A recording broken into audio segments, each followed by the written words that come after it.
आइए टॉपिक को आगे बढ़ाते हुए हम एक्सरसाइज 2.4 के क्वेश्चन करते हैं जो बहुपदों के गुणनखंड पर आधारित हैं, फैक्टर्स ऑफ पॉलिनोमियल।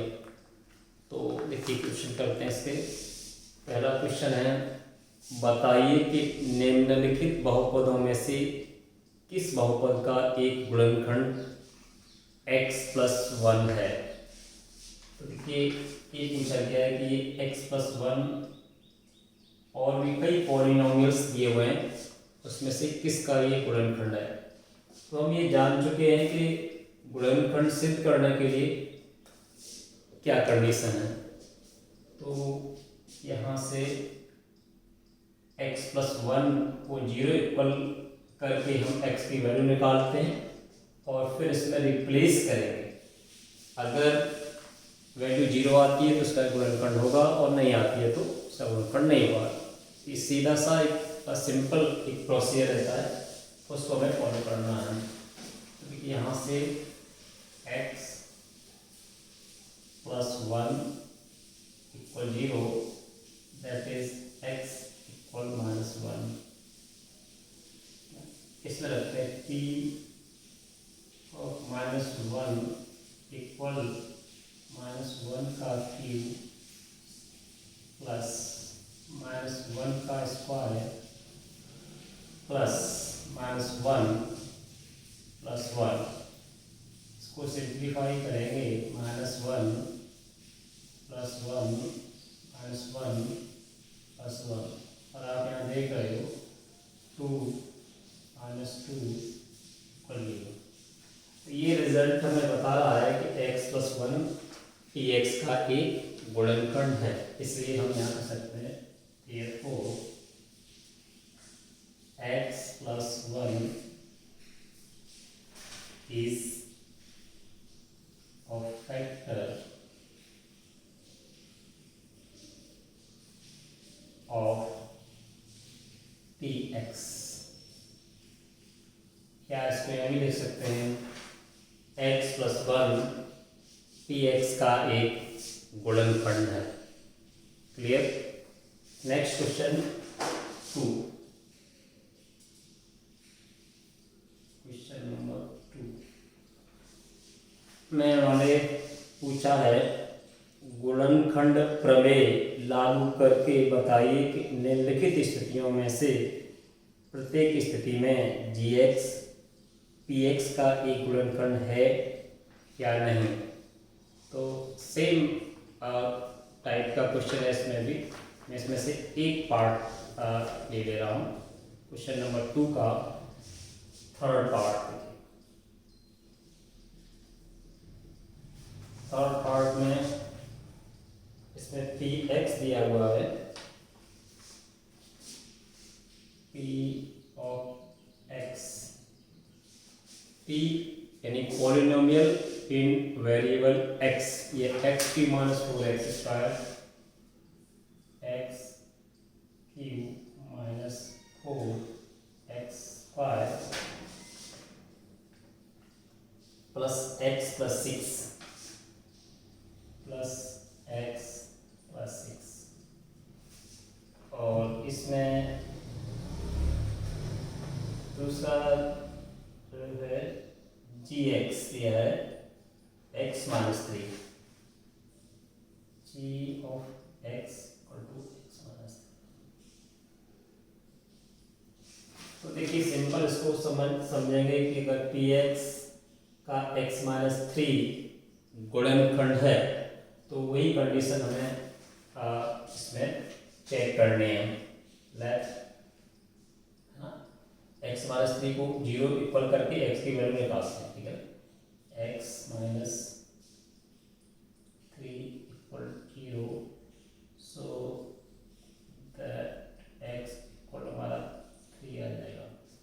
अब p3 के लिए इसको चेक करेंगे, p3 equal 3 raised to the power 3 minus 4 into 3 to the power 2 plus 3 plus 6।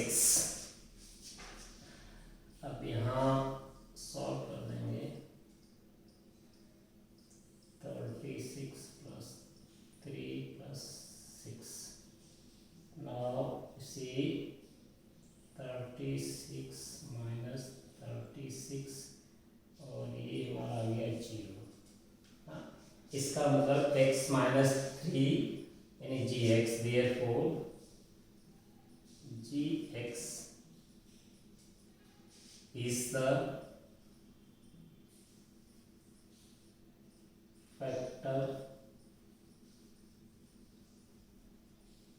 of px, और सिंपली gx px का एक गुणनखंड है। ठीक है, क्लियर? वही सेम प्रोसीजर्स में फॉलो किया जा रहा है। नेक्स्ट आते हैं क्वेश्चन नंबर 3 पर। क्वेश्चन नंबर 3 को देखिए। k का मान ज्ञात कीजिए जबकि निम्नलिखित स्थितियों में से प्रत्येक स्थिति में x माइनस 1 px का एक गुणनखंड है। ठीक है ना? x माइनस हमें दिया है, x माइनस एक गुणनखंड है। इसका देखिए सेकंड पार्ट, कोई भी एक पार्ट कर लीजिए, थर्ड पार्ट कर लेते हैं। चलिए थर्ड पार्ट देख लीजिए। थर्ड पार्ट x माइनस 1 हमें दिया है ऑलरेडी, इसका है, और px दिया इसने, p ऑफ x इक्वल है kx square minus kx square minus √2 x plus 1, और साथ में हमें दिया है x minus 1 is a factor.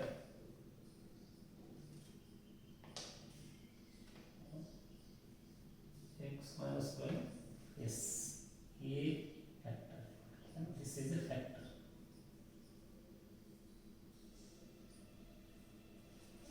तो x माइनस 1 px का फैक्टर, इसका मतलब क्या है, x इक्वल 1 इसको 0 ले आएगा। ठीक है, तो x इक्वल टू 1 रखने पर इसमें एज x माइनस 1 इक्वल 0, यहाँ से यानी x की वैल्यू x इक्वल टू 1 रखने पर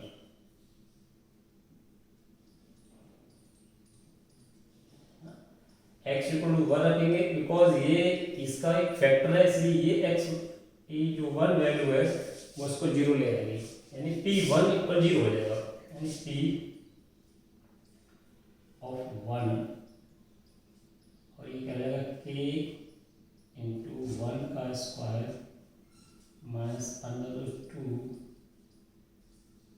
इंटू 1 प्लस 1, बट यहाँ से ये रहेगा k minus √2 plus 1, S p1 क्या होना चाहिए, 0 होना चाहिए।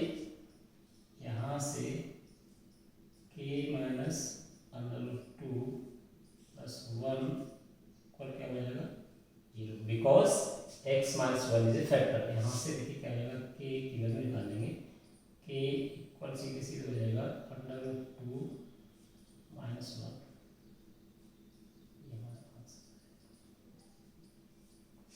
ठीक है, इस तरह से क्वेश्चन नंबर 3। अब देखिए क्वेश्चन नंबर 4।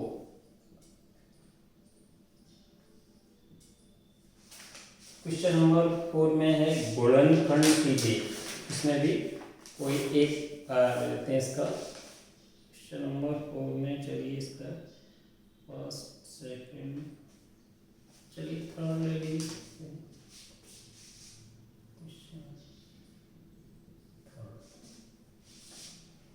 ये 6x square plus 5x minus 6x square plus 5x,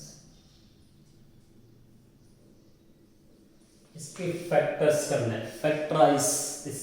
तो देखिए आप देख रहे हैं ये क्वाड्रेटिक पॉलिनोमियल है, और इस तरह के फैक्टर्स मिड पॉइंट को स्प्लिट करके कर सकते हैं। तो क्या रहता है, वही इसको इस तरह के आपने क्वेश्चन किए हैं पिछली क्लास में भी, तो वही इसमें है। इसको स्प्लिट करना है हमें, और ये इसके मल्टीप्लाई के बाद तो देखिए क्या हो जाएगा, 6 ये 6 जा 36 हो जाएगा।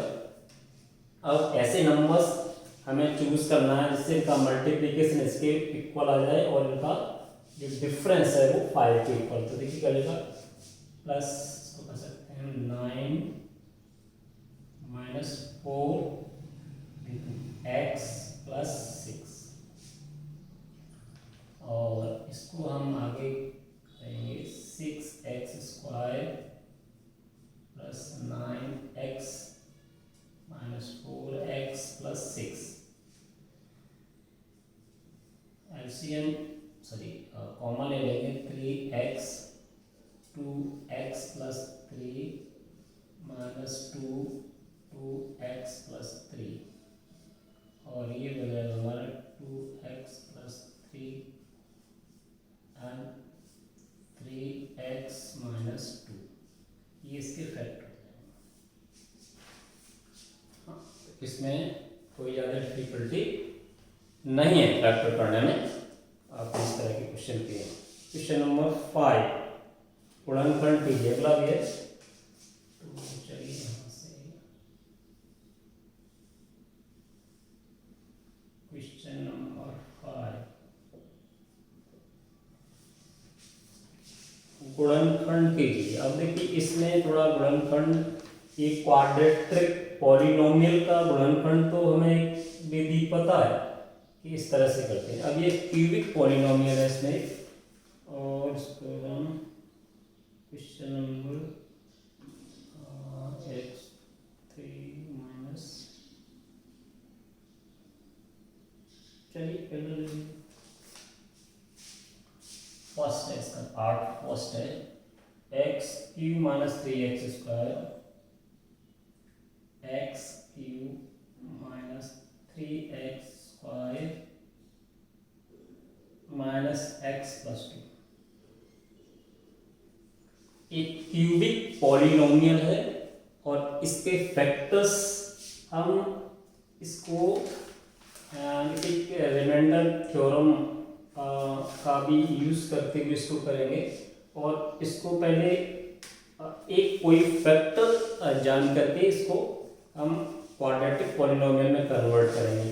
तो देखिए यहाँ जो हमारा कांस्टेंट टर्म है इसके हम पॉसिबल फैक्टर्स कंसीडर करते हैं। तो देखिए इसके पॉसिबल फैक्टर्स क्या क्या हो जाएंगे, है ना, संभावित है ना, possible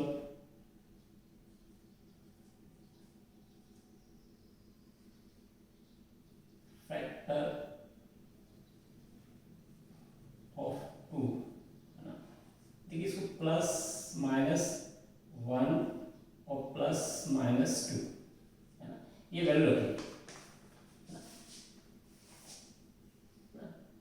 plus minus 1 plus minus 2 को हमें, अब ये इसमें से कोई वैल्यू रख करके हम इसमें चेक करते हैं, जिसके लिए अगर 0 हो जाएगी वो वैल्यू, और वहां से हम एक फैक्टर जो लीनियर पॉलिनोमियल होगा उसको निकाल सकते हैं। तो देखिए मैं यहाँ x को पहले प्लस 1 रखता हूँ, ठीक है, x = 1 रखने पर चेक करते हैं क्या ये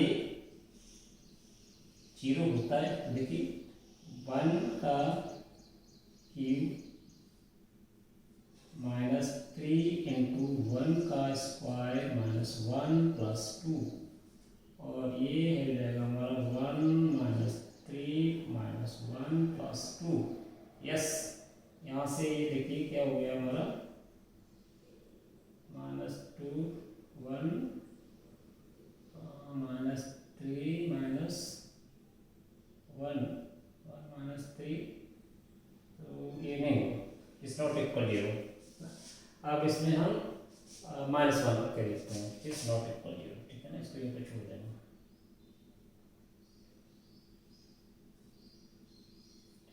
यानी हमने 1 रखा तो यहाँ पर हमारा वो 0 नहीं आता है,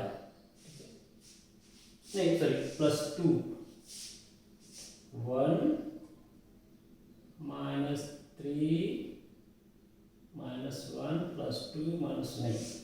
अब हमें यहाँ पर -1 रख करके देखते हैं, ठीक है। तो देखिए इसको x इक्वल टू -1 रखना।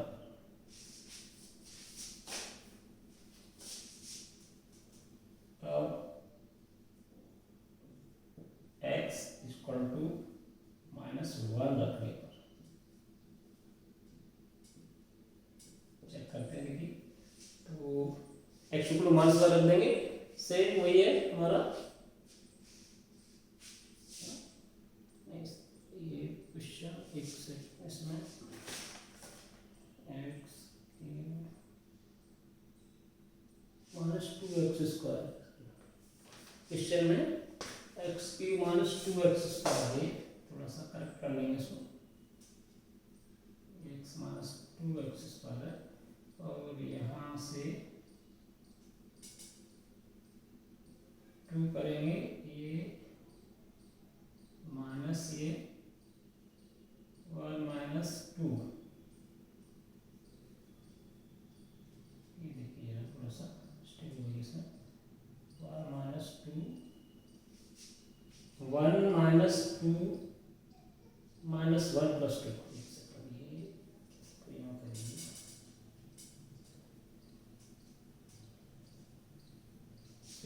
1